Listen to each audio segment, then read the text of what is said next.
Parliament ఎన్నికలపై Telangana BJP focus పెట్టింది. Majority parliament స్థానాల్లో గెలిపే లక్ష్యంగా అడుగులు వేస్తోంది. మోడీ ప్రభుత్వం తీసుకున్న చారిత్రక నిర్ణయాలను ప్రజల్లోకి తీసుకెళ్లాలని ఆ పార్టీ రాష్ట్ర శాఖ భావిస్తోంది.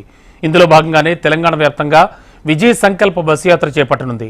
ఈ బస్సు యాత్ర ద్వారా ప్రజలకు మరింత దగ్గరవ్వాలని కాషాయ పార్టీ ప్లాన్ వేస్తోంది. అసెంబ్లీలో సంఖ్యాబలం పెరగడంతో ఆ పార్టీకి ఇది మరింత కలిసొచ్చే అంశంగా మారింది.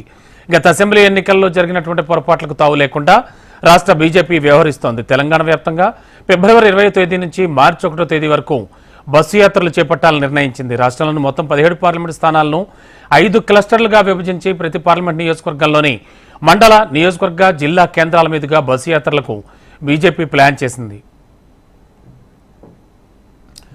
5 పార్లమెంట్ క్లస్టర్లలో 5 విజయ్ సంకల్ప యాత్రలుగా పార్టీ నామకరణం చేసింది. యాత్రలకు క్లస్టర్ వారీగా పేర్లను కూడా పెట్టింది. భువనగిరి, మల్కాజ్గిరి, సికింద్రాబాద్, హైదరాబాద్ పార్లమెంట్ పరిధిలో జరిగే యాత్రలకు భాగ్యనగరం అని, కరీంనగర్, మెదక్, జహీరాబాద్, చేవేళ్ల పార్లమెంట్ పరిధిలో జరిగే యాత్రకు శాతవాహన యాత్ర అని నామకరణం చేశారు. ఇక ఆదిలాబాద్, పెద్దపల్లి, నిజామాబాద్ పార్లమెంట్ పరిధిలో జరిగే యాత్రకు కుమురం భీమ్ అని, మహబూబ్ నగర్, నాగర్ కర్నూల్, నల్గొండ పార్లమెంట్ పరిధిలో జరిగే యాత్రకు కృష్ణా యాత్ర అని పేరు పెట్టుకున్నారు. ఇక వరంగల్, మహబూబ్ నగర్, ఖమ్మం పార్లమెంటు పరిధిలో జరిగే యాత్రలకు కాకతీయ యాత్ర అని ఇలా 5 క్లస్టర్లకు 5 పేర్లను పెట్టారు. అయితే ప్రతి క్లస్టర్ వైజ్ ముగింపు హైదరాబాద్ కేంద్రంగా ఉంటుంది.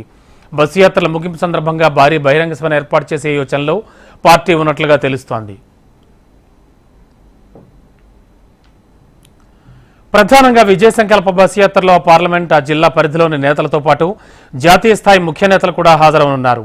తెలంగాణలో పార్లమెంట్ ఎన్నికలు బీజేపీ, కాంగ్రెస్ పార్టీలకు మధ్య పోటీ మాత్రమే ఉంటుందని బీజేపీ స్పష్టం చేసింది. లెక్కల్లో బీఆర్ఎస్ అసలు కనీసం పోటీ కూడా ఇవ్వదనే అభిప్రాయం రాష్ట్ర బీజేపీ పెద్దలు వ్యక్తం చేస్తున్నారు. మోడీ అధికారంలోకి వచ్చాక పూర్తిగా అవినీతి రహిత పాలన అందిస్తూ ప్రపంచంలోనే భారత్కు గుర్తింపు వచ్చిందన్న ఈ అంశాలన్నీ కూడా ప్రజల్లోకి తీసుకెళ్లి లబ్ధి పొందాలని బీజేపీ ప్రణాళికలు వేస్తోంది.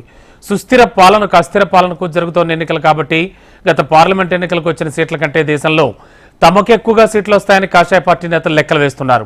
2019 పార్లమెంట్ ఎన్నికల్లో తెలంగాణలో 4 సీట్లు సాధించిన బీజేపీ ఈ దఫా తెలంగాణలో మెజార్టీ పార్లమెంటు స్థానాలపై గురిపెట్టింది. మరి బీజేపీ తలపెట్టిన ఈ బస్సు యాత్రకు ప్రజల్లో ఏ మేరకు ఆదరణ వస్తుంది?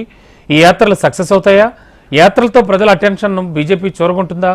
మెజార్టీ స్థానాలను కైవసం చేసుకుంటుందా? వేచి చూడాలి.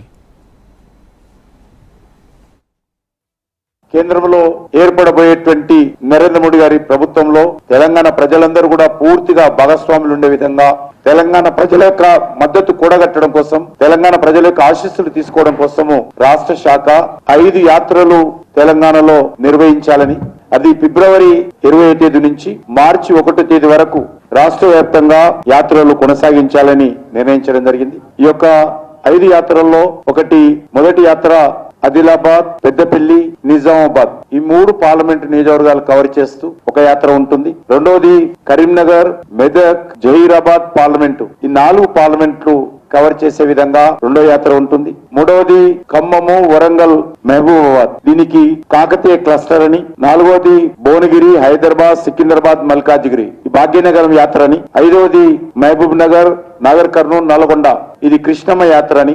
కృష్ణా నదిని దృష్టి నుంచి ప్రారంభమవుతుంది కాబట్టి కృష్ణమ్మ యాత్ర అని. ఈ రకంగా 5 యాత్రలు టెంటేటివ్ గా పేర్లు పెట్టుకున్నాం.